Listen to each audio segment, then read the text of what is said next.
Bonjour, dans les prochains cours, nous passerons d'une forme à l'autre, c'est-à-dire que nous travaillerons avec les nombres décimaux, les pourcentages et les fractions pour trouver des nombres équivalents.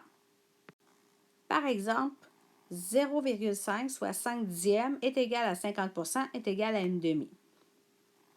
Faisons d'abord un petit rappel. Un nombre rationnel, symbolisé par la lettre Q, doublée à gauche, peut s'écrire sous la forme d'une fraction, d'un nombre décimal ou d'un pourcentage. Précédemment, nous avons travaillé les fractions et les nombres décimaux, mais très peu les pourcentages. Nous allons donc faire un petit bout de cette capsule sur cette notion. Par définition, un pourcentage est équivalent à une fraction dont le dénominateur est 100. N% est égal à N sur 100. Par exemple, 21% est égal à 21 sur 100. Dans les exemples qui suivent, vous devez traduire les nombres en un pourcentage. Pour la lettre A, Julien a obtenu 18 sur 25 dans son test de mathématiques. Quelle sera sa note en pourcentage? On veut trouver la fraction équivalente à 18 sur 25, mais ayant comme dénominateur 100.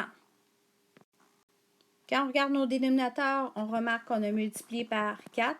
On fera donc exactement la même chose avec notre numérateur et 18 fois 4 donne 72. 72 sur 100 est égal à 72%. À la lettre B, dans le groupe 2 personnes sur 5 passeront les vacances de Noël en voyage.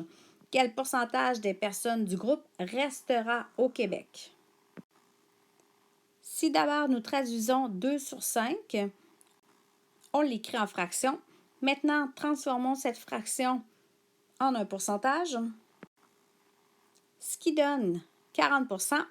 Mais 40%, c'est ceux qui partent en voyage, alors que dans la question, on demande ceux qui resteront au Québec. On doit donc trouver le reste.